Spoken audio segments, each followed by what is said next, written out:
بسم اللہ الرحمن الرحیم۔ السلام علیکم۔ میری ماں مزاج کی انتہائی سادہ تھیں۔ انہیں کسی کو بھی پرکھنا یا پھر کسی کے انداز سے دیکھ کر اس کی حسب نسب کا اندازہ لگانا نہیں آتا تھا۔ تبھی اماں کہتی کہ بیٹا تمہاری شادی میں خود کروں گی۔ ابا کی وفات کے بعد اماں ہی میرا سب کچھ تھیں، پر میں اماں پر نہ جانے کیوں بھروسہ نہیں کر سکتا تھا، وہ بھی اس معاملے میں۔ اماں پر بھروسہ کرتا بھی تو کیسے؟ اماں بیچاری خود بہت سادہ سی تھیں۔ ایک بار تو انہیں کوئی نقلی نوٹ تھما کر چلا گیا تھا۔ اماں سے 1000 روپے کا نوٹ لے گیا۔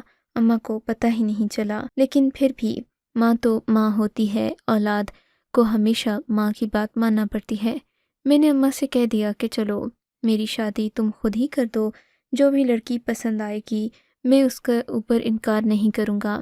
اماں نے میری بات پر میرا بہت شکریہ ادا کیا، میرا ماتھا چوما اور بولی دیکھنا بیٹا، میں تمہارے لیے ہیرے جیسی لڑکی ڈھونڈ کر لاؤں گی۔ پر میں کیا جانتا تھا کہ اماں جو بھی کہہ رہی ہیں وہ صرف اور صرف جذبات میں کہتی ہیں۔ اماں کو کسی انسان کی پرکھ نہیں تھی۔ کچھ ہفتے کے بعد اماں نے مجھے خبر سنائی کہ میں نے نہایت نیک گھرانے میں ایک بہت ہی خوبصورت لڑکی کا رشتہ تمہارے لیے دیکھ لیا ہے۔ میں خوش ہو گیا۔ میں نے کہا ماں اس سے اچھی تو بات ہی کوئی نہیں، خوبصورتی میری بھی ترجیح ہے۔ خوبصورتی کہیں نہ کہیں اللہ کے فضل کی عکاسی کرتی ہے، اور مجھے ایسے لوگوں سے محبت ہے جو خوبصورت ہوں۔ میری اماں میری بات پر خوش ہوئیں، کہنے لگیں کہ بس بیٹا تم اسے دیکھو گے تو تمہاری بھوک مٹ جائے گی، نیند اڑ جائے گی۔ میں اماں کے منہ سے اپنی بیوی کی اتنی تعریفیں سن کر خوش تو تھا، پر یہ نہیں جانتا تھا کہ میری بیوی کا کردار کیسا ہوگا۔ یہی تو بات تھی جو میری سب سے بڑی غلطی بن گئی کہ میں نے کردار کی بجائے شکل و صورت کو ترجیح دینا شروع کر دی تھی۔ خیر سے اماں نے مجھے ان لوگوں سے ملوایا بھی نہیں۔ مجھے اماں کے انتخاب پر مکمل بھروسہ ہو گیا تھا۔ اماں جس طرح سے اس لڑکی کی تعریفیں کرتیں میں یہ سن کر بہت خوش ہوتا۔ مجھے اپنی بیوی سے ملنے کا بہت شوق تھا، پر ظاہر ہے اس معاشرے میں ایسا ممکن نہیں ہے۔ اماں نے جلد از جلد میری منگنی کر دی اور شادی کی تاریخ بھی رکھ دی تھی۔ میں نے دیکھا تھا کہ یہ لوگ بہت عجیب قسم کے تھے۔ جب میں ان سے ملا ان کے رنگ سفید تھے، پر چہروں پر عجیب سی وحشت تھی۔ میری شادی والے دن بھی یہ سبھی لوگ ایک جیسے کپڑوں میں آئے ہوئے تھے۔ میں تو ان لوگوں کو دیکھ کر حیران اس لیے بھی تھا کیونکہ یہ اچھے خاصے معقول گھر سے تعلق رکھتے تھے، مگر پھر بھی انہوں نے ایک غریب مولوی کو اپنی خوبصورت تعلیم یافتہ بیٹی کا رشتہ دے دیا۔ آخر کوئی نہ کوئی بات تو ہوگی ہی، جو انہوں نے بلا بھی ذرا بھی پوچھ گچھ نہیں کی۔ میں نے یہ بات اپنی اماں سے کہی کہ اماں اگر یہ لڑکی اتنی ہی خوبصورت اور پڑھی لکھی ہے تو انہوں نے اپنے خاندان میں رشتہ داری کیوں نہیں کی؟ کیسے یہ لوگ میرے ساتھ رشتہ کرنے کے لیے مان گئے؟ اماں میری بات سن کر ہنس پڑیں اور بولیں دیکھو بیٹا، تمہیں لگتا ہے کہ اچھے لوگوں کی قدر نہیں ہے۔ اچھے لوگ کبھی بھی اس قسم کی فرمائش نہیں کرتے جو اگلا انسان پوری نہ کر سکے۔ دیکھو تم ان کی شرافت پر خواہ شک نہ کرو، یہ لوگ بہت شریف ہیں، میں انہیں جانتی ہوں، بہت ہی مذہبی قسم کے ہیں۔ میں نے کہا اماں یہ کیسے مذہبی لوگ ہیں جن کی عورتوں نے نہ ہی سر پر چادر لے رکھی تھی، نہ میں نے ان میں سے کسی کو شادی کی تقریب میں نماز پڑھتے دیکھا۔ اماں بولیں بیٹا شادی کی تقریب میں لوگ مصروف ہوتے ہیں، نماز پڑھنے کا خیال اور ہوش کسے رہتا ہے؟ میں نے کہا استغفار اماں، کیا شادی کی تقریب حج سے بھی بڑی ہوتی ہے اور معتبر؟ جب نماز کا وقت ہوتا ہے تو حج اور عمرہ بھی روک دیا جاتا ہے۔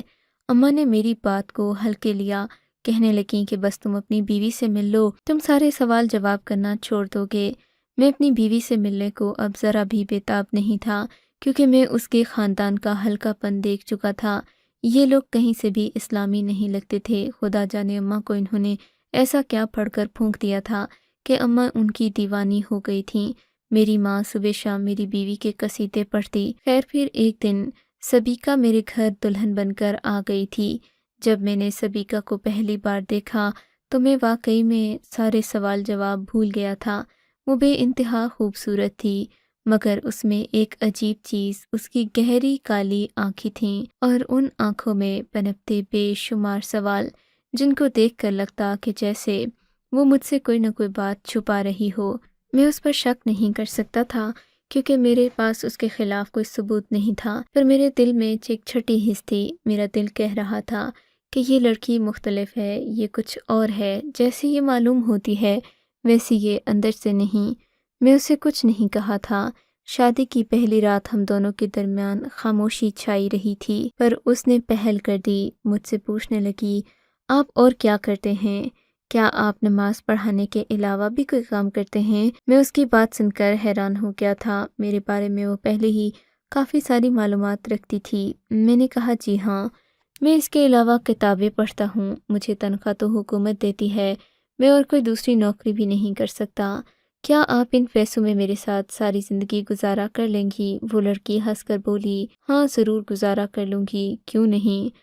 لیکن آپ کو پتہ ہے میں بہت امیر ہو جاؤں گی ایک دن، میرے پاس اتنی دولت آئے گی کہ ہمارے کتے بھی نہیں کھا سکیں گے۔ میں اس کی یہ بات سن کر حیران رہ گیا۔ میں نے اس کی طرف پہلی بار اتنے غصے سے دیکھا تھا۔ کیا مطلب ہے تمہارا، سبیکا خاتون؟ میں نے کہا تو وہ چونک گئی، جیسے کچھ بتاتے بتاتے رک گئی ہو۔ کہنے لگی کہ کچھ نہیں، بس ہم دونوں ہی بہت زیادہ دولت مند ہو جائیں گے، اتنے دولت مند کہ آپ خود بھی کہیں گے کہ میں نے کس عورت سے شادی کر لی۔ میں واقعی پریشان ہو رہا تھا کہ میں نے یہ کس عورت سے شادی کر لی جس کو مجھ سے حیا ہی نہیں آ رہی، دھڑا دھڑ باتیں کیے چلی جا رہی ہے۔ خیر اس کی باتیں ختم ہوئیں تو مجھے نیند آ گئی۔ میں سونے کے لیے لیٹ گیا، پر سبیکا مسلسل میری طرف بڑھنے کی کوشش کر رہی تھی۔ اب تو مجھے واقعی اس پر شک ہونے لگا کہ یہ کس کردار کی مالک ہے۔ اس کا رویہ محبت والا نہیں تھا، بس جیسے وہ کوئی فرض ادا کرنے کے لیے یہاں آئی ہو۔ میں نے اسے کہا کہ سبیکا تم ابھی سو جاؤ، صبح اٹھ کر میں نے لوگوں کو نماز بھی پڑھانی ہے۔ میں باقی لوگوں کی طرح شادی والے دن اپنی نماز سے کوتاہی اختیار نہیں کرنا چاہتا۔ ویسے بھی میں اس قسم کا انسان نہیں ہوں جس کو دنیا کی لذتیں اپنی طرف بہکا کر لے جائیں۔ وہ میری بات سن کر پریشان ہو گئی، بولی کہ ٹھیک ہے، آپ نماز کے لیے سو جائیں، میں تو ابھی جاگتی رہوں گی، مجھے آپ کی قربت چین نہیں لینے دے رہی۔ میں اس کی باتیں سن کر حیران تھا۔ وہ عجیب و غریب باتیں کر رہی تھی۔ سچ پوچھے تو مجھے لگنے لگا جیسے وہ پہلے بھی کسی مرد کے ساتھ ایسے تعلق میں رہ چکی ہے، تبھی وہ ایسی باتیں کر رہی ہے۔ بہرحال رات ختم ہوئی، صبح ہو گئی۔ میں بھی کچی نیند اٹھا اور جا کر مسجد میں نماز پڑھا دی۔ میرے چہرے پر پریشانی ہی تھی، کیونکہ میں نے بالکل بھی اس بات کے بارے میں نہیں سوچا تھا کہ سبیکا ایسی کیوں ہے، بلکہ مجھے اس سے عجیب و غریب قسم کے جذبات محسوس ہو رہے تھے۔ مجھے لگتا کہ جیسے وہ مجھے نقصان پہنچانا چاہ رہی ہو۔ صبح ہوئی تو میں نے دیکھا سبیکا سوئی ہوئی تھی۔ مجھے امی کی بات یاد آنے لگی کہ سبیکا اور اس کا سارا خاندان بہت مذہبی ہے، 5 وقت نماز کا پابند ہے۔ میں نے دیکھا کہ سبیکا گہری نیند سوئی ہوئی تھی۔ میں نے اسے کچھ نہیں کہا، سوچا کہ اس کو خود احساس ہو جائے گا، پر جیسے ہی ظہر کا وقت ہوا میں نے دیکھا کہ سبیکا ٹی وی دیکھنے میں مصروف تھی، کبھی اماں سے باتیں کرتی، کبھی کچھ کرتی۔ مسجد کے احاطے میں موجود اس گھر میں ہم نے ٹی وی پر کبھی کوئی غیر شرعی چیز نہیں دیکھی تھی، پر میری بیوی کے آنے سے ٹی وی پر بھی رونق سی ہو گئی۔ وہ مختلف طرح کے گانے فلمیں دیکھ رہی تھی۔ مجھے یہ دیکھ کر سخت الجھن ہوئی۔ میں نے اپنی اماں سے اشارتاً پوچھا بھی۔ اماں کہنے لگیں کہ یہ ابھی چھوٹی بچی ہے، لڑکیوں کے ایسے شوق ہوتے ہیں، پر کردار کی بہت مضبوط ہے۔ اماں کی بات سن کر میں چپ ہو گیا تھا، پر ظہر کا وقت گزر گیا۔ سبیکا نے نماز نہیں پڑھی، یہاں تک کہ عصر کے وقت میں نماز پڑھا کر واپس آ گیا، پر سبیکا باتوں میں اور دوسرے کاموں میں مشغول رہی۔ تب میں نے سبیکا سے خود کہا کہ سبیکا کیا تم نے نماز نہیں پڑھنی؟ کہنے لگی کہ ہاں میں نماز تو پڑھوں گی، پر پہلے میں اپنے عالم صاحب کے پاس جاؤں گی، انہوں نے مجھے ایک عمل کرنے کو کہا تھا، بس اس عمل کی الجھن میں مجھے ابھی تک نماز پڑھنے کا خیال نہیں آیا۔ میں حیران ہو گیا۔ میں نے کہا تمہارے کون سے عالم ہیں اور کیسے عالم ہیں جنہوں نے تمہیں نماز چھوڑ کر کوئی اور عمل کرنے کو کہا ہے؟ سبیکا یکدم چونک گئی اور بولی کہ مجھے نماز چھوڑ کر کوئی عمل کرنے کو نہیں کہا گیا، یہ تو بس میری اپنی ذہنی الجھن ہے جس کی وجہ سے میں نماز ٹھیک سے نہیں پڑھ سکتی، لیکن آپ فکر نہیں کریں، میں کل پرسوں سے اپنی نماز مکمل طور پر شروع کر دوں گی۔ میں خاموش ہو گیا کیونکہ وہ 1-2 دن کی دلہن تھی، میں اس پر سختی کر کے اسے خود سے بدگمان نہیں کرنا چاہتا تھا۔ میں نے سوچ لیا کہ میں وہی کروں گا جیسا کہ مجھے اچھا لگے گا۔ اب میں بالکل بھی سبیکا پر اس طرح بھروسہ نہیں کرتا تھا، پر سبیکا نے عجیب بات کر دی۔ اگلے دن مجھ سے کہنے لگی کہ آج مجھے اپنے علامہ صاحب کے پاس جانا ہے، پہلے ہی کافی دیر ہو چکی ہے، اس گھر میں آنے کے بعد سے میں ان سے ملی نہیں ہوں۔ میں نے کہا تم ضرور جاؤ، پر تمہارے ساتھ میں بھی جاؤں گا۔ میری بات سن کر سبیکا کے چہرے کا رنگ تبدیل ہو گیا۔ وہ نظریں چراتے ہوئے بولی، آپ کیوں ساتھ جائیں گے؟ میں نے کہا، میں تمہارا شوہر ہوں، ساتھ کیوں نہیں جاؤں گا؟ کیا تمہیں اکیلے کہیں بھی بھیج دوں؟ بولی کہ میں تو بس عالم صاحب کے پاس جا رہی ہوں، آپ کو ساتھ آنے کی کیا ضرورت؟ میں نے کہا کہ کیوں؟ تم اکیلی جاؤ گی؟ بولی کہ نہیں، میں اکیلی تو بالکل نہیں جاؤں گی، ساتھ آپ کی والدہ بھی ہوں گی۔ میں نے کہا کہ چلو پھر ٹھیک ہے، اگر اماں بھی ساتھ تمہارے جا رہی ہیں تو پھر انہیں بھی ساتھ ہی جانے دو، تم ان کے ساتھ ہو آؤ، لیکن ہاں اپنے لباس کا خاص دھیان رکھنا، خود کو بڑی سی چادر میں لپیٹ کر جانا۔ سبیکا چہکتے ہوئے بولی، آپ فکر نہ کریں، آپ کی بیوی کی ساری خوبصورتی پر صرف آپ کا حق ہے، میں کسی کی باتوں میں نہیں آتی۔ اس کی یہ باتیں مجھے زہر لگتی تھیں، پر صرف میں اس لیے خاموش تھا کہ شاید وقت گزرنے کے ساتھ سبیکا سیکھ جائے گی۔ میرا دل تو بہت کر رہا تھا کہ میں اس کے ساتھ اس عالم کے پاس چلوں، پر ماں جی اسے ساتھ لے کر چلی گئی تھیں، تو میرا کوئی بس چل نہیں سکا۔ سبیکا کے جانے کے بعد میں اپنے کمرے میں بیٹھا رہا، مجھے طرح طرح کے عجیب و غریب قسم کے خیالات آ رہے تھے۔ میں نے سوچ لیا کہ میں اس پیر سے ضرور ملوں گا جو کہ میری سبیکا کا استاد ہے، کیا پتہ کہ وہ اسے نماز پڑھنا سکھا دے، یا پھر اسے نماز کی تاکید کرے اور شوہر کی فرما برداری کی تاکید بھی کرے۔ سوچ لیا تھا کہ اگلی بار جب سبیکا اس عالم سے ملنے جائے گی تو میں اس کے ساتھ ہی جاؤں گا، بھلے اماں بھی اس کے ساتھ ہی جائیں۔ پر اس دن جب سبیکا گھر آئی تو اس کی حالت عجیب سی تھی۔ میں نے دیکھا اس کی آنکھوں کے پپوٹے بھاری ہو رہے تھے، وہ بہت زیادہ تھکن کا شکار لگ رہی تھی، وہ ٹوٹی ٹوٹی سی تھی، جبکہ اماں بھی آتے ہی اپنے کمرے میں چلی گئیں۔ میں اماں سے تو کچھ پوچھ نہیں سکا، سبیکا سے میں نے سوال جواب کیے، کہنے لگی، مجھ سے ابھی کوئی بات مت کیجیے، میں بہت تھک گئی ہوں، پیر صاحب کا آستانہ یہاں سے کافی دور ہے۔ میں خاموش ہو گیا تھا، میرا بس نہیں چلتا تھا کہ میں سبیکا سے سارا سچ ایک ہی بار جان لوں، پر میں جانتا تھا میری ماں کو وہ بیوقوف بنا چکی ہے، ایسے ہی وہ مجھے بھی بیوقوف بنانے کی کوشش کرے گی۔ پر اس رات ایک عجیب واقعہ ہوا جس نے میری اور سبیکا دونوں کی آنکھیں کھول دیں۔ اس رات ہم دونوں سو رہے تھے جب مجھے اپنے سینے پر کسی کا بھاری بھرکم وجود محسوس ہونے لگا۔ میں گہری نیند میں تھا، تبھی میری آنکھ کھلی، دیکھا تو میری بیوی چیخ رہی تھی، اس نے خود کو بالوں سے پکڑ رکھا تھا، وہ بار بار ایک ہی ورد کر رہی تھی، مجھے چھوڑ دو، مجھے چھوڑ دو۔ میں نے حیرت سے اپنی بیوی کی طرف دیکھا، اسے ہوش میں لانے کی کوشش کی، جلد ہی وہ جاگ گئی۔ اس نے میری طرف دیکھا تو مجھ سے لپٹ کر بولی، مجھے بچا لیں، وہ مجھے مار دے گا۔ میں نے اس سے پوچھا بھی کہ تمہیں کون مار دے گا، کس میں اتنی ہمت ہے، پر اس نے میری کسی بات کا جواب نہیں دیا۔ رات بھر وہ چیختی رہی، میں بھی پریشان رہا، مجھے خود بھی بہت گھبراہٹ محسوس ہو رہی تھی۔ صبح جب میری آنکھ کھلی، میں یہ دیکھ کر حیران رہ گیا کہ سبیکا کے کپڑوں میں پھٹنے کے نشان بھی موجود تھے اور اس کے کندھے پر کالے کالے نشان تھے، کچھ کالے اور کچھ سرخ۔ سبیکا نے جب آنکھ کھولی تو وہ بہت خوفزدہ لگ رہی تھی، کہنے لگی کہ رات کو کیا ہوا مجھے کچھ نہیں معلوم۔ میں نے اسے ساری بات من و عن بتا دی، کہنے لگی، مجھے معاف کر دیں، لگتا ہے کہ میں آپ کے قابل نہیں ہوں۔ میں نے کہا، ایسا مت بولو، تم میرے قابل ہو اور تم ساری زندگی میرے ساتھ ہی رہو گی۔ مجھے نہ جانے کیوں اس پر ترس آنے لگا تھا۔ ایک تو اس کی صحت ایک دم سے گر گئی تھی، لگتا تھا جیسے ایک ہی دن میں کسی نے اس کے منہ سے سارا خون اور پانی کھینچ لیا ہو۔ میں نے اس سے اور کوئی بات نہیں کی۔ میں نے کہا کہ کل میں تمہیں اپنے حجرے میں لے چلوں گا، وہاں بیٹھ کر ہم ذکر کریں گے، تمہاری حالت درست ہو جائے گی۔ سبیکا نے حامی بھر لی تھی، لیکن پھر میں نے صبح اٹھتے ہی یہ بات اپنی اماں کو بھی لازمی بتائی۔ میری اماں ان معاملات کو بہت اچھے سے سمجھا کرتی تھیں۔ اماں کہنے لگیں کہ تم اپنے استاد سے یہ بات لازمی پوچھو، اس بات کو تم نظر انداز مت کرو، مجھے تو لگتا ہے کہ تمہاری بیوی پر کچھ نہ کچھ آسیب ضرور ہے، ورنہ وہ ایسی حرکت کبھی نہ کرتی۔ عورت اپنے شوہر پر کبھی بھی اس طرح غصہ نہیں کرتی، اور جو باتیں وہ کرتی ہے وہ تو واقعی سراسر یہ معلوم ہوتا ہے کہ تمہاری بیوی کے ساتھ کوئی نہ کوئی مسئلہ ہے، اوپری مسئلہ ہے۔ اماں کی باتیں سن کر میں اور زیادہ پریشان ہو گیا۔ میں نے کہا، اماں، میری بیوی نے ایسا کیا کیا کہ اس پر جنات عاشق ہو جائیں؟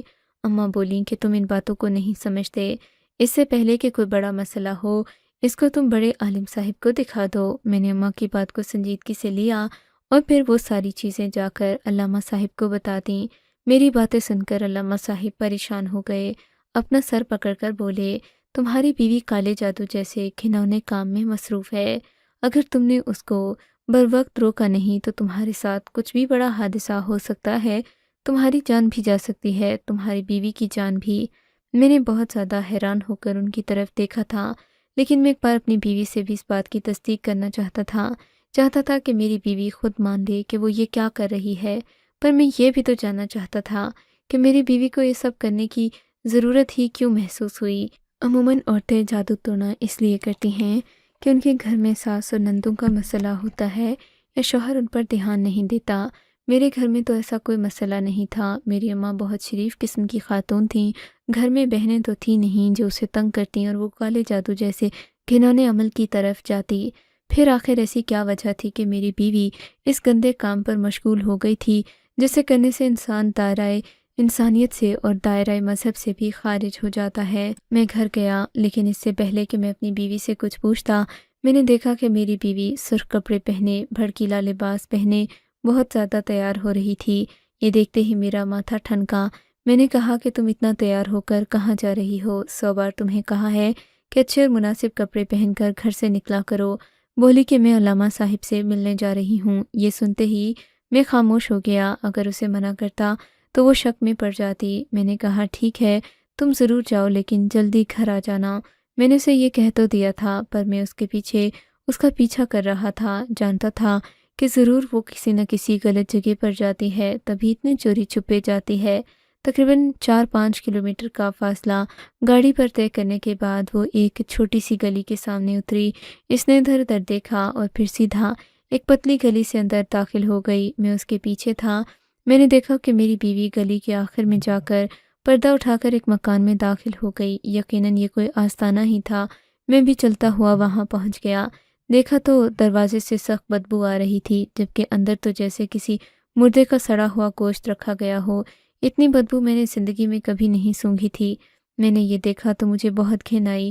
میں نے کہا یہ کیا ہے؟ میں ابھی یہ باتیں سوچ ہی رہا تھا کہ میری نظر اندر میری بیوی پر پڑی، جو کہ پیر کے پاس انتہائی قریب حالت میں بیٹھی تھی۔ میں اندر داخل ہوا۔ میں بہت زیادہ غصے میں تھا۔ میں نے اپنی بیوی کو وہاں سے اٹھنے کا کہا۔ میری بیوی مجھے دیکھ کر سخت حیران رہ گئی۔ میں نے اس آدمی سے پوچھا کہ تم کون ہو؟ کیوں عورتوں کو گمراہ کر رہے ہو؟ تمہیں شرم آنی چاہیے کہ تم ایسی معصوم عورتوں کے ساتھ کھیلتے ہو۔ کیا تمہیں ذرا بھی احساس نہیں؟ تمہارے گھر میں بھی مائیں اور بہنیں ہیں۔ میری بات سن کر وہ شرمندہ تو ہوا، پر اس نے اور کوئی بات نہیں کی، بلکہ وہ میری بیوی سے دوبارہ باتوں میں مشغول ہو گیا، ایسے جیسے میں وہاں موجود ہی نہ ہوں۔ مجھے اس پر اور غصہ آیا۔ میں نے اسے گریبان سے پکڑ لیا تو وہ بھی غصے میں آ گیا۔ کہنے لگا کہ تم جانتے نہیں ہو ابھی تم نے کس انسان سے پنگا اور دشمنی لینے کا خیال بھی دل میں لایا ہے۔ میں تمہیں جلا کر بھسم کر دوں گا۔ تمہارے گھر میں ایسا قہر نازل ہوگا کہ تم کسی کو منہ دکھانے کے قابل نہیں رہو گے۔ میں اس کی یہ دھمکیاں سن کر حیران رہ گیا۔ میں نے کہا تم ہوتے کون ہو مجھے اس قسم کی باتیں کرنے والے؟ کہنے لگا مجھے چھوڑ دو ورنہ پچھتاؤ گے۔ میں نے اس کو خوب تھپڑ مکہ مارا اور اپنی بیوی کو گھر لے کر آیا۔ میری بیوی ہانپ رہی تھی۔ میں نے پوچھا تم اس کے پاس کیوں جاتی تھی؟ بولی کہ اسی نے مجھے کہا تھا کہ تم بہت زیادہ دولت کما سکتی ہو، مجھ سے کافی ساری چیزیں لانے کا کہتا ہے، پر وہ چیزیں مہنگی ہیں، تبھی آج اس نے مجھے بلایا تھا کہ تم ایک سستے طریقے سے بھی عمل کر سکتی ہو۔ کچھ جڑی بوٹیوں کے نام ہی بتا رہا تھا مجھے کہ آپ آ گئے۔ اگر میری بیوی نے کچھ اور کیا ہوتا تو شاید میں اسے فوراً طلاق دے دیتا، پر فی الحال وہ صرف اور صرف لالچ میں پڑی ہوئی تھی۔ پھر میری بیوی نے مجھے اور بھی بہت ساری باتیں بتائیں جن سے مجھے علم ہو گیا کہ اس آدمی نے میری بیوی کو اپنے جال میں پھنسا رکھا ہے۔ کالے جادو کے ذریعے وہ میری بیوی کے دماغ کو قابو کرتا ہے تاکہ میری بیوی اس پر بھروسہ کرے اور ہر وقت اس کے چرنوں میں بیٹھی رہے۔